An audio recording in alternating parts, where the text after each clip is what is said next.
Hope you're doing good. Micah back with another video. Back here to talk about the iPhone 15 Pro and iOS 17.4. The follow-up, I've been rocking this software now for about, at least a week or two. I believe it dropped last Tuesday or the Tuesday before. I believe it was actually the Tuesday before. So 2 weeks now into iOS 17.4. How has this update been? How has it affected the performance and usability of the iPhone? Today's case of the day will be Tor's magnetic shockproof case. It's able to handle some decent drops, and as you see, you can change the buttons, the colors on these here. It's got beautiful cutouts. It feels very good, premium, light, durable, and very easy to take off. Link will be in the description box for you guys to check out there. Now, let's get into the software. But before we do, if you guys haven't already, make sure you ignite the like button, subscribe to the channel, the notification bell, that way my videos, so you and I can sit back, chillax, see what's cracking.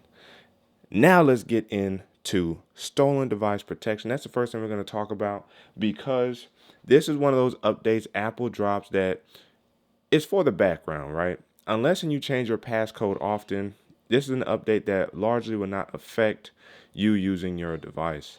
And so by coming in here to Face ID and passcode, once this pulls up here, you're going to see stolen device protection right there. And one of the big updates with iOS 17.4 wasn't the fact that it brought the update, it was the fact that it actually improved this feature.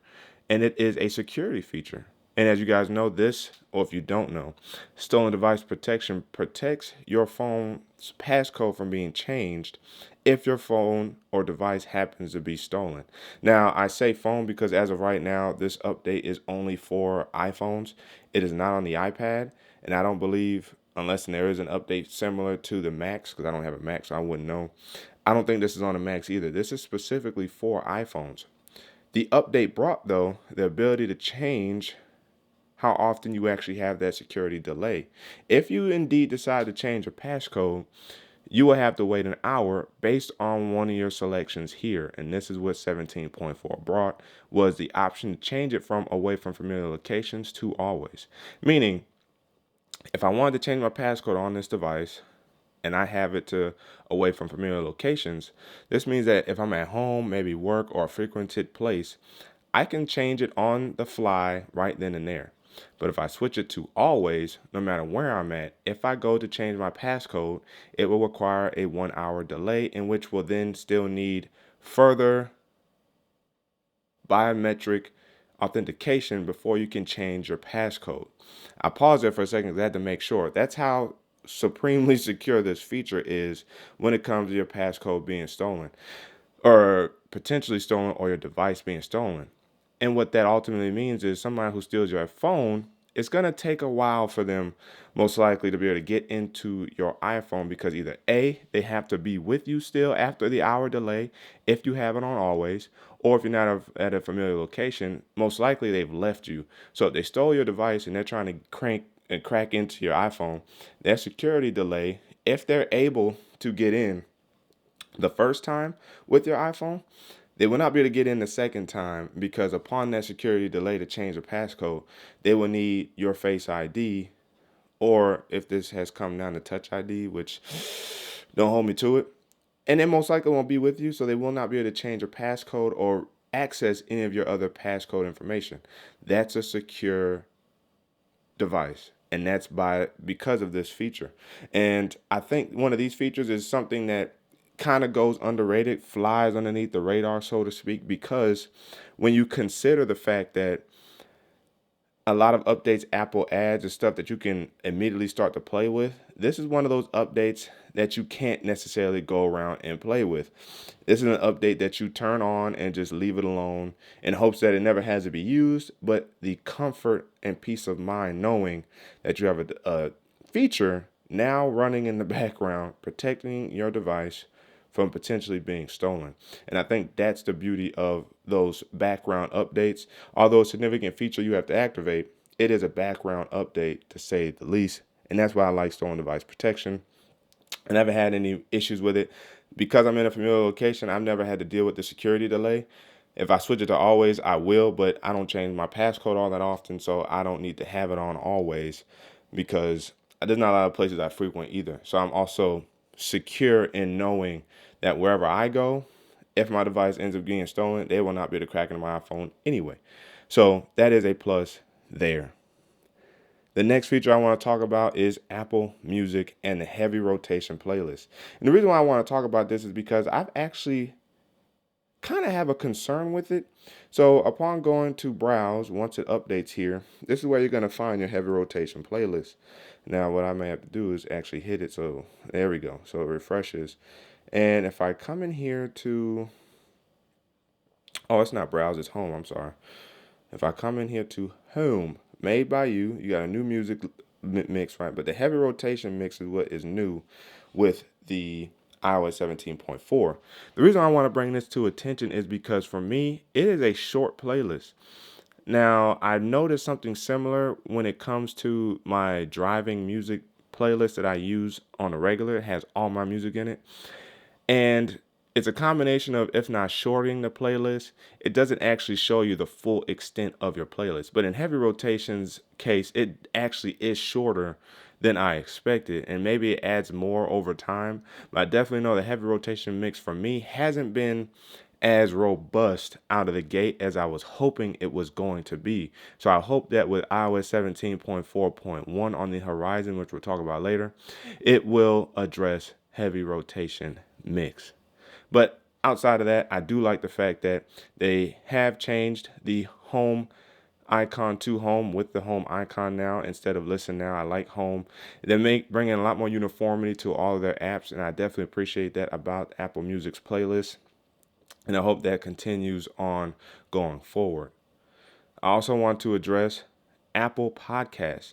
And what I actually really like about Apple Podcasts is it did adopt the now floating bar, and it is also uniform with the home replacement and the home icon replacement.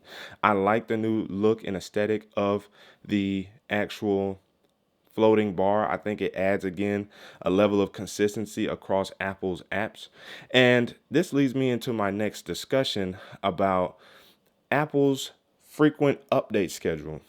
I think that we miss the reason why Apple does now release more frequent updates, and it is because of their core apps being tied into the software. It doesn't mean that it has to stay that way, but let's say, for example, Apple Podcasts, Apple Music, you could even argue the Journal app that I have right here on the screen, and you could say timer, calculator, stuff like that.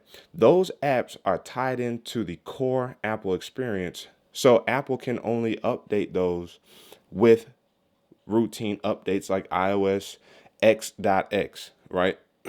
Dot X, because sometimes a triple X, a triple dot, right? Or a triple X. So what that means is, unless and they now segregate those apps, like Apple Sports, for example. Apple Sports is an app that will update through the App Store.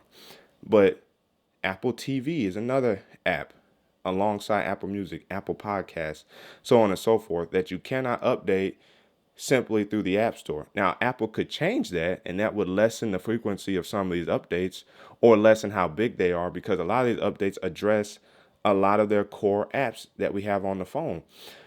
Now, would I like for them to break those away? Probably not a bad idea, just so we can get even more discrete information or explicit information on the updates per app, because they don't always tell you everything in the description of their routine updates. But if they do leave it the way they have left it so far, understand that those experiences, those frequent updates, sometimes isn't to just add new features for the sake of adding new features to the iPhone, as much as it is to add updates to their core apps like Apple Music, Apple Podcasts, Apple TV Plus, the camera.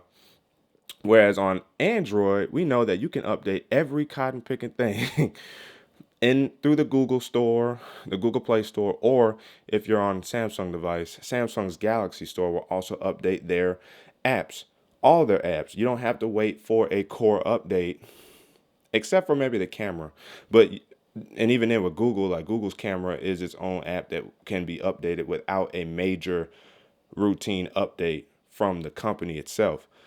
Sometimes the Google Play system update will address some things in that way as well on Android side. But again, the difference between Apple and Android is how Apple handles their core app experience, and they tie it in with their more major or big updates that they now frequent to us as opposed to not. So I wanted to highlight that about updates that we receive and why we receive them.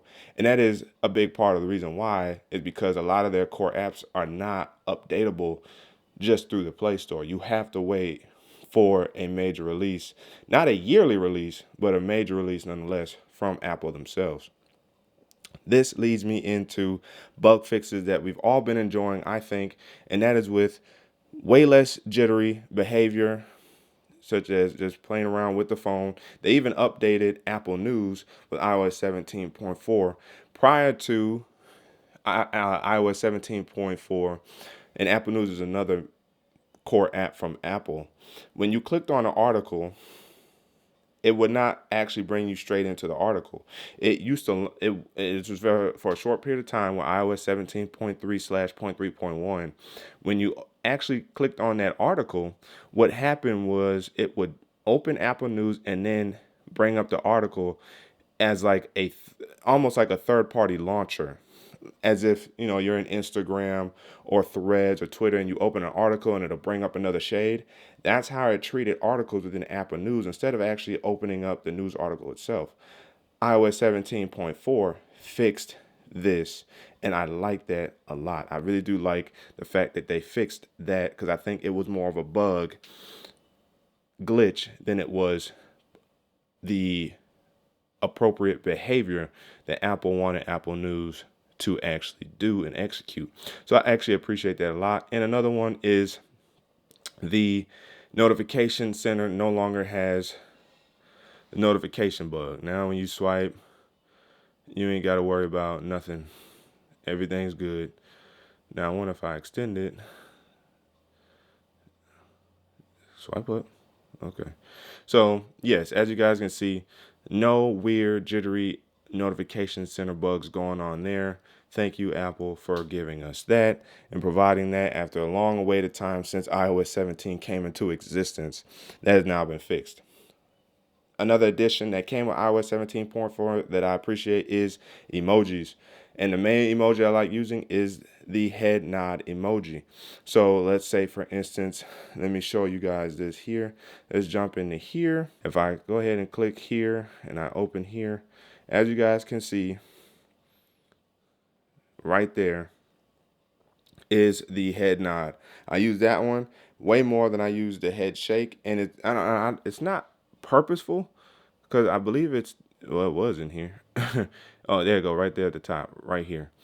He seems like he's smiling, so the head shake seems like it's more of a friendly, kind of jokingly head shake, as opposed to like a shaking my head type situation, or like a frustration shaking my head, or like an affirmative no shaking head. That's more of a playful shaking head. So I think that's why I've kind of been a little, for lack of a better term, not, or I don't even say reluctant, so to speak, but I will say maybe they could address that emoji, that one emoji.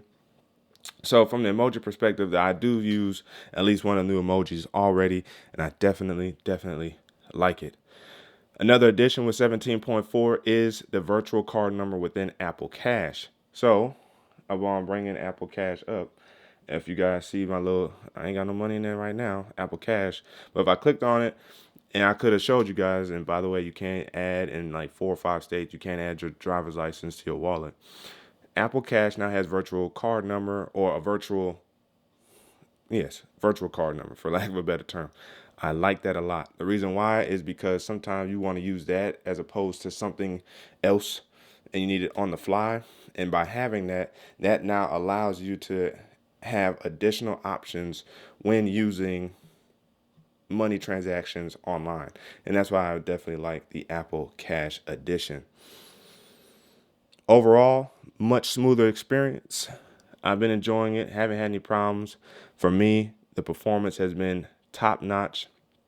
I do still experience from time to time trying to swipe up on the home screen, it will freak out and basically freeze if you try to do too many inputs. It's been hard to demonstrate that on camera because it just happens to be that it wants to work now. So swiping up, so far everything's been good and it's been working. But I have experienced that issue here from time to time, is trying to swipe up from always on display, or if always on display isn't on, and trying to swipe up and then trying to tap the screen and then trying to hit the power button. It will still kind of be in semi frozen before finally responding to any sort of input. Experienced that a little bit, not a lot, but I've experienced that still since iOS 17. And then battery life has been okay, phenomenal, specifically since I've also turned off wallpaper on the always on display and just use regular always on display. Because I wear an Apple Watch now, or a watch nonetheless, I don't have as much use for the always on display. And with Apple's always on display, it does not show you notifications in that way. Now, I believe you can, with wallpaper, still allow notifications to be shown. But to me, I sometimes I just don't mind not being bothered. And so by having just a blacked out screen with time is enough for me to enjoy my iPhone experience without having to be bugged down by notifications. And so by turning that off, I've definitely saved a ton of battery life. But just overall use, I can easily go a day, almost 2 days without charging my iPhone 15 Pro. Yes, that's right. You heard me. iPhone 15 Pro, not the iPhone 15 Pro Max. This is the Pro, the smaller 6.1 inch, and I have been enjoying the use cases with my iPhone. Now, updates on the horizon as iOS 17.4.1. That actually could be dropping as early as today, Monday, or potentially Tuesday. So by the time this drops, iOS 17.4.1 could be out, and I could be dropping a review on it Tuesday, or it will drop Tuesday, and I will drop a review on it on Tuesday, which will be tomorrow. So be on the lookout for all that good stuff when it comes to iOS 17.4, and the iOS 17.5 beta should be starting this week, if not next week. Tuesday, Wednesday, whenever they release iOS 17.4.1, they'll release the beta for 17.5 basically at the same time. So be on the lookout if you guys are interested in those things. Once I get a second iPhone, I'll start covering beta updates more frequently. But as of now, I just stay away from updates, and I just update on the RC build, do my research, and prepare a video for you guys when the software is official. Let me know down in the comment section below what you guys think. Have you guys updated to iOS 17.4? Have you been enjoying it? Have you been taking advantage of some of the new features and additions to the software? The comment section is open for discussion. But again, as always, if you guys haven't already, make sure to like the like button, subscribe to the channel, notification bell. It's all free. That way, it's my videos, so you and I can sit back, check, see what's cracking. And don't forget about grabbing this tourist case for your iPhone 15 Pro or your device in general. The link will be down in the description box below. It's your man Micah signing out. Until the next video, wait for it.